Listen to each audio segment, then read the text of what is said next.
The information presented is for informational purposes only. The opinions expressed are not necessarily the opinions of any Daikin company. This information should not be confused for accounting, legal, medical, or other professional advice. Please seek advice from a qualified professional for any specific questions.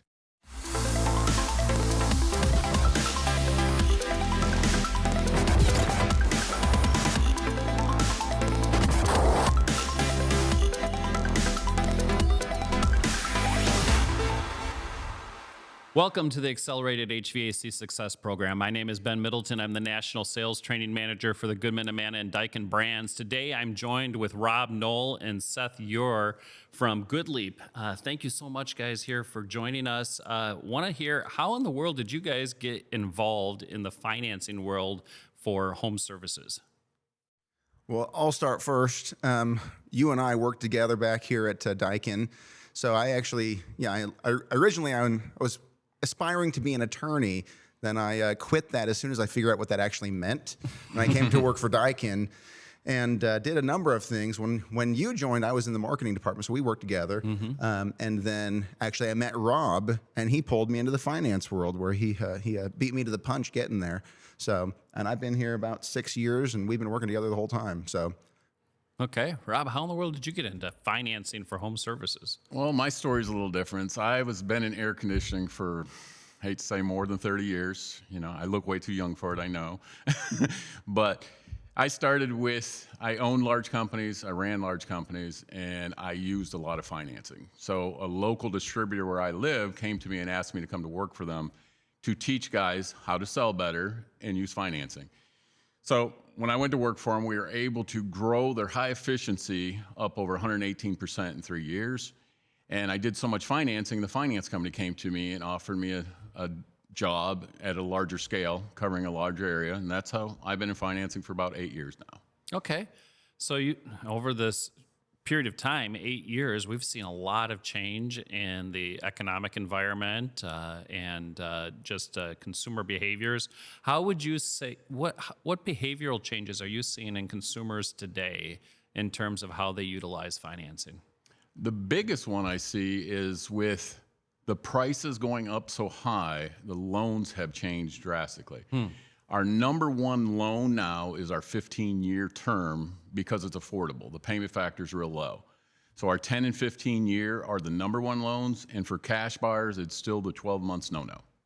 Okay. That's the biggest changes we've seen. Yeah, I was talking to a contractor a few months ago, and he was saying that his finance volume had tripled in the last year. And I said, well, what changed? Did you hire a new marketing company? He said, no. I said, you hired new salespeople? No. Did you change your sales training? No. I said, why is it different? Why is it triple? He said, consumer demand. People are asking me for financing. So now I have to build into everything I do and offer it on every single job because my pricing has gone up 60% in the last 2 or 3 years with all of the inflation, and homeowners don't have the money.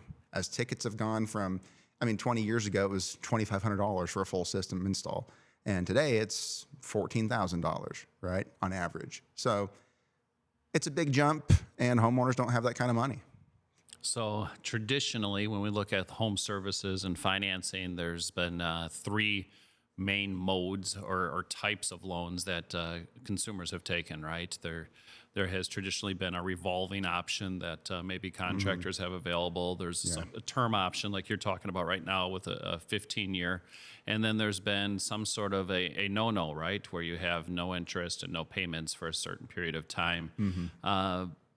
How are you seeing those 3 things play out when we're looking in terms of affordability right now? Well, like I said about the 15-year, like the payment factor on a 9.9 for 15 years is 1.09. $10,000, it's $109. That's very affordable. You look at the people like with cash, everything going on politically, everything going on in the stock market, nobody wants to give up their cash. That's why that no 12 months really moves the needle for them people to take it, because guess what? If I don't have to pay no interest or payment for 12 months, that's a great deal. Yeah, the other thing I see is that when you have big economic shifts in the negative, like downturns, recessions, that kind of thing, what you typically see is sort of this bimodal distribution of how people are affected. So people in the top 10%, top 15% of the economy, they're not affected. Sometimes they gain. Whereas then you have this group of people who kind of sit in the upper middle class, and they end up getting pushed either into the upper or pushed into the lower. And so we see that monthly payment lead with a low monthly payment, which is what we train everybody to do. If you lead with low monthly payment, you're going to be right 70% of the time. Then you just follow up with the same as cash offering with a 12-month no interest, no pay for the people who are in that really upper class type area because they love that no interest. But yeah, you see more and more people getting pushed into the monthly payment situation. So, I mean, talking about a low interest loan for a longer term, or we're talking about a no-no, one of the dirty words in the contracting world is always the contractor fees, right?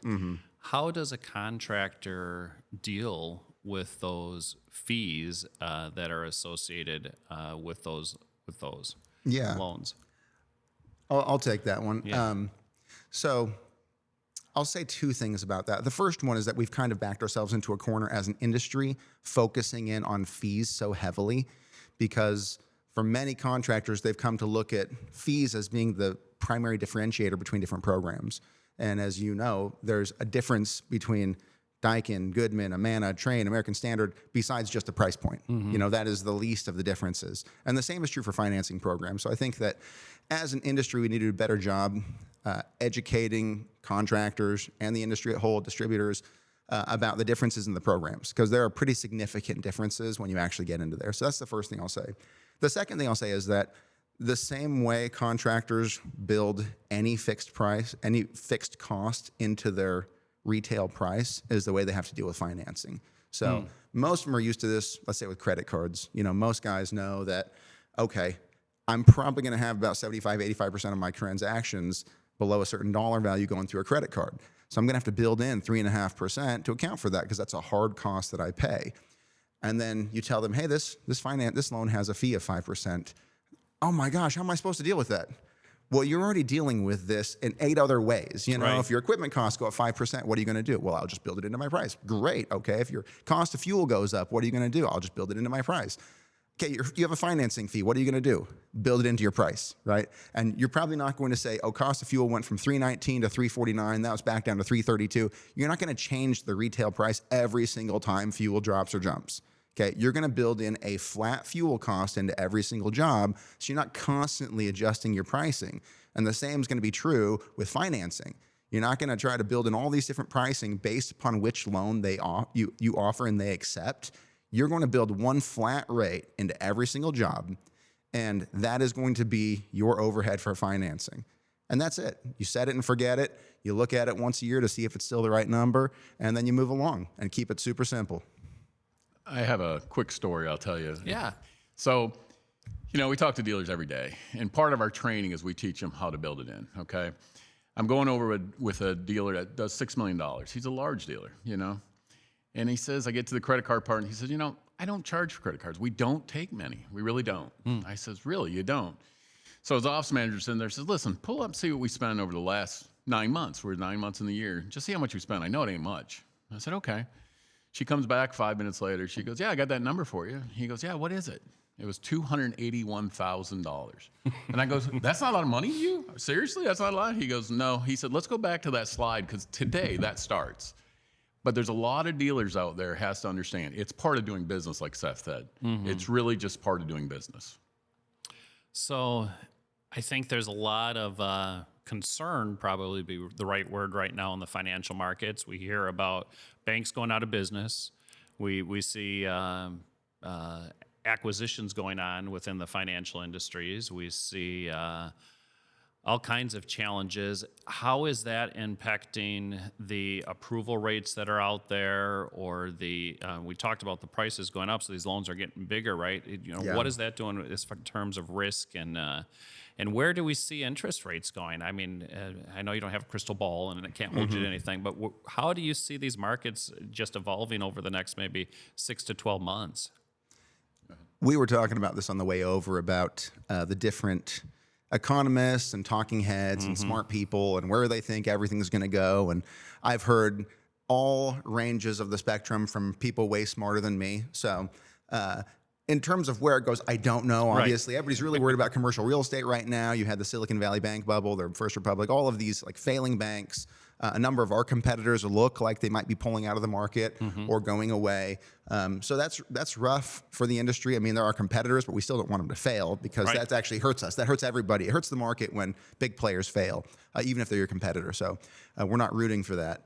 But you see when banks get hit with losses in one section, that affects other parts of their business. So liquidity is fungible, meaning if I lose $1 in commercial real estate or if I lose $1 in home improvement lending, it doesn't matter. I just lost $1, right? I don't differentiate between those $2.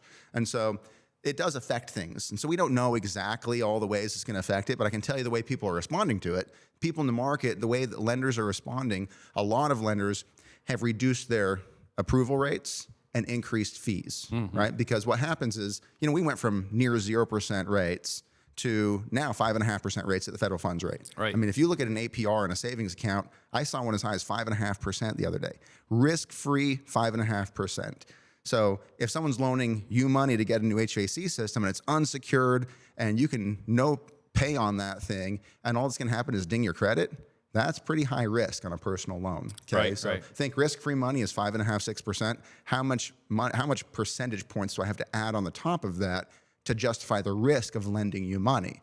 That's the new interest rate, right? So, and that number right now looks like it's about 11.99, 12.99% on a personal HVAC loan. So that's the cost essentially of, and people pay the fees to buy that number down, let's say to 8.99, things like that.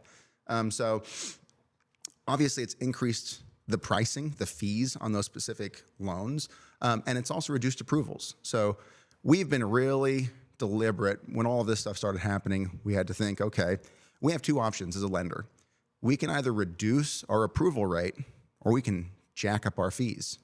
And contractors hate both of those things. Right. I mean, either one of those hates both of those. I'm going to approve way less and charge you way more. How's that sound? It doesn't sound very good. So, but what we decided is we said, listen, fees are going up. We can't avoid that. But we can avoid tightening our approval rate. So we've statistically had 81 to 87% approval rate. We've been industry high for a long time. We do really well in that regard. And we decided, let's keep that steady. And even if we have to increase our fees and we're 1 or 2% more than our direct competitors, we think that's still worth it. And I always ask guys this question. I say, hey, would you rather have a ticket that's 3% lower and you have a 55% approval rate? Or would you rather add 3% to your ticket and have a 85% approval rate? Which one of those would be better for your business? Universally, they pick the second one, 85% approval rate, even if my ticket costs a little bit more. So that's what we did. Okay, we wanted to keep your approvals as high as possible. We want to approve as many jobs as possible. Sometimes that means you pay a little bit more in fees because that's the cost. We have a hard cost there that we have to eat when we approve more. But you want to run your business, you don't want to approve just 800 plus FICO scores, right? You want to get the guy who's a 670. So we just decided very deliberately, okay, we're not going to reduce approvals. We're going to continue to approve people, even if it means our pricing is 1 or 2% higher. So when we think of in terms of that, do you see the credit score of the typical homeowner being impacted by the economical situation right now? I don't know. I'm assuming you guys look at kind of averages and where everybody's at. Yeah. What is happening with the typical homeowner's credit score in this climate that we're in right now? Yeah. Well, here's what we do different, okay? We pull all 3 credit bureaus and take the best of the 3. We don't average them. We take the best. Okay. And your FICO can range over 100 points from one to the other. So just that one thing we do, we get about 20% higher approvals. The other way we go about it is your FICO in itself, your DTI, your debt to income. Mm-hmm. So when we pull that, if their FICO is at 700, if the loan's under 25,000, we don't even check it. So by doing those 2 things, we have a much higher approval rating through our process, which helps these dealers get much better loans, and we have full approvals. We don't do any partials.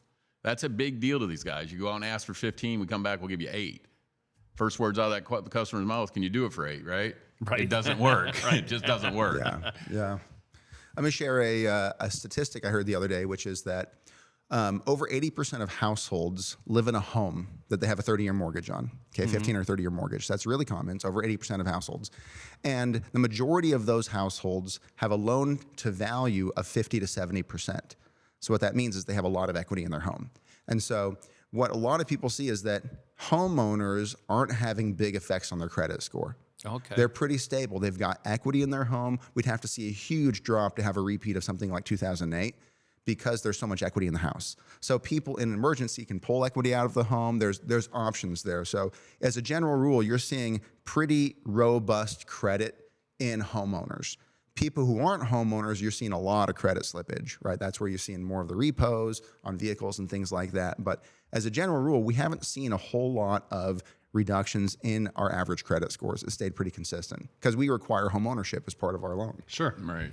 And so the homeowners have more stability because of the Correct. equity. Yes. Okay. Yep. So that makes a lot of sense. Do you have any success stories as far as a dealer implementing a financing culture in their business? I got a really good one. 2 weeks ago, I was doing a training down in Atlanta with Daikin TMs. There was 22 of them in the room. Well, the regional guy was there, and he actually met someone here at an event, and young guy in air conditioning, only been in it for a couple of years. So they flew him in, and I was actually one that signed him up on financing. They didn't even know that, but so they brought him in, and his success story was, they said, so how did you get started? He said, the first thing I did when I wanted to go into business is I got a mentor. He says, I know I don't know everything, and probably never will. But if someone has already went through all the pain and stuff and they want to share with me and help me grow my business, it's a beautiful thing. So he started that. He started financing a year ago.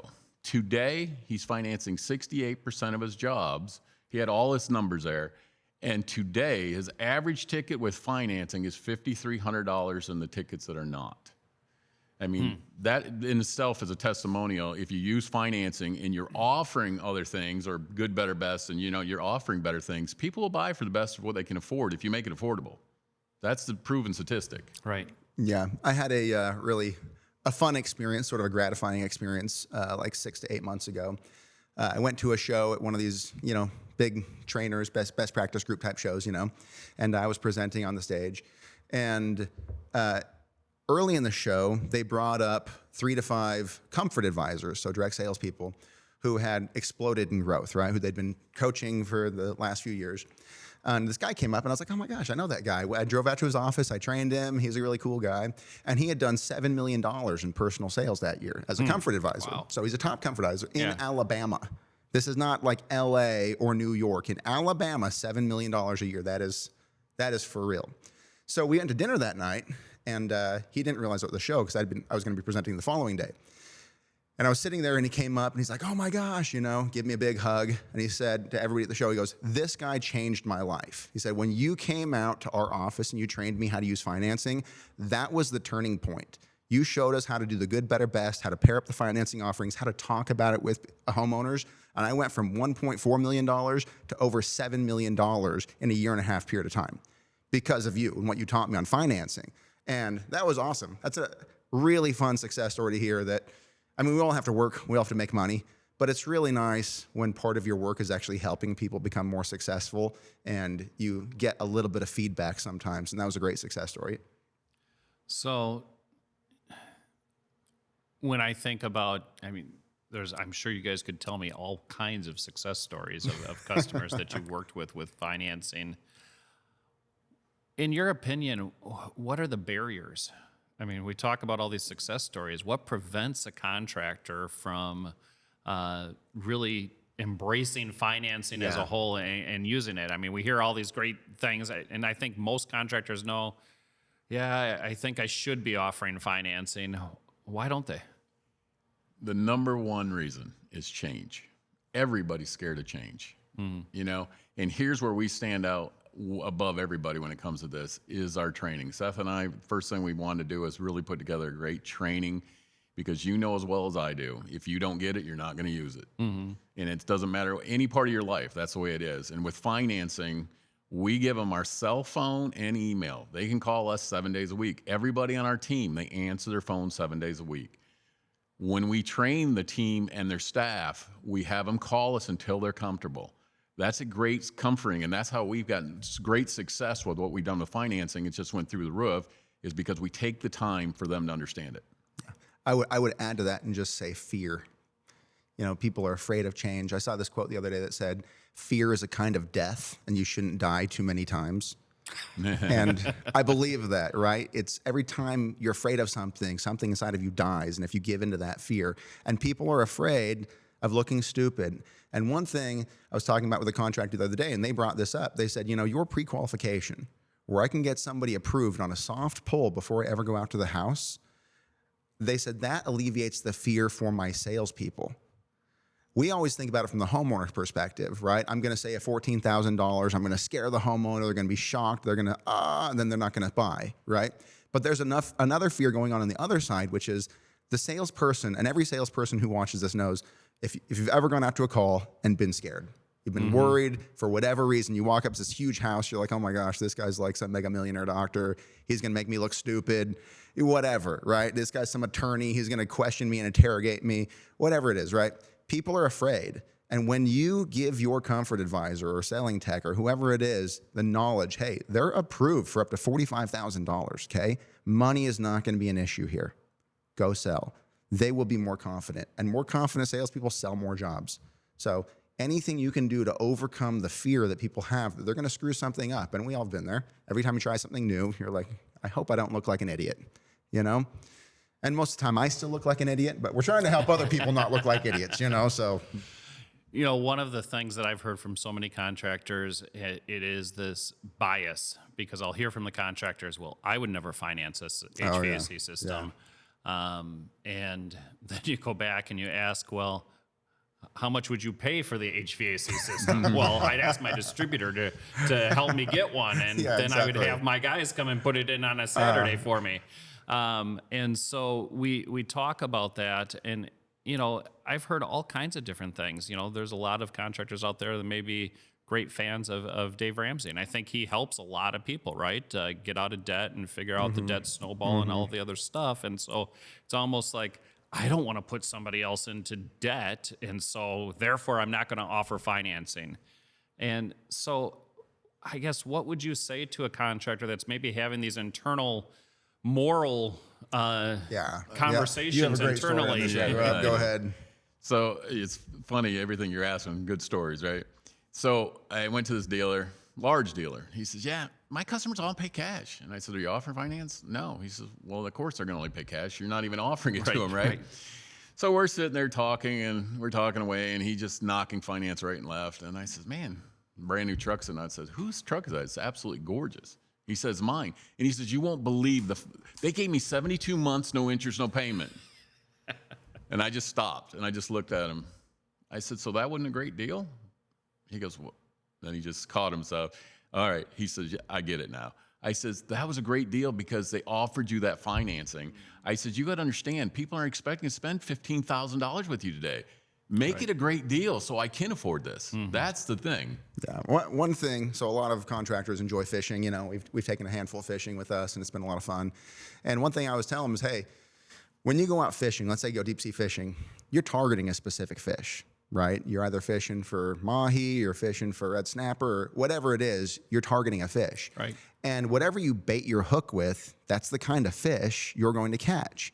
And I say, so when you go out to your customer, you're not baiting your hook with financing, you're only baiting your hook with cash. So you say to me, all of my customers pay cash. Yeah, because that's the only people you're targeting. Right. Okay? And here's the question for you. How much money do you have to have in the bank in order to comfortably spend $12,000? Comfortably write a check for $12,000. How much money do you have to have in the bank? It's a lot more than $12,000. Right. Okay? You know what percentage of people have more than $12,000 in the bank? About 5% of people, statistically. So you're fishing in a pool that is this big. It's 5% of the overall pool, and that's where you're catching all your fish from. So if you multiply the size of your pool by 20x, if the lake you're fishing at is 20 times as big, do you think you're going to catch more fish? Right. Yeah. And Rob, you've been on the contracting side, and so the question I would ask, probably a big deal for contractors right now, right? The economic situation is concerning, at least for most people that are out there right now. And cash is king always. What would you say the difference is of a contractor that only takes cash versus a contractor that does financing in their accounts receivable? How does that change? Well, the guys that only take cash are usually the guys that are always saying, I never make a dime, I'm always broke, they're not making any money. And, you know, I just wanted to say one more thing on the finance thing. I had another dealer. He was in Alabama. And he says, signed up for financing, and he did 10 jobs. He says, everybody got turned down. Your finance is horrible. And I go, well, are you offering every time? He said, no, only when they ask. And I says, well, is the question on their mouth, if you can get me finance, I'll go ahead and do it even before you give me a price? He goes, yeah, how'd you know? They're telling you they have bad credit. Right. So if you're not offering financing every time on these jobs, financing will never work for you because you're only going to get the people that are going to get turned down.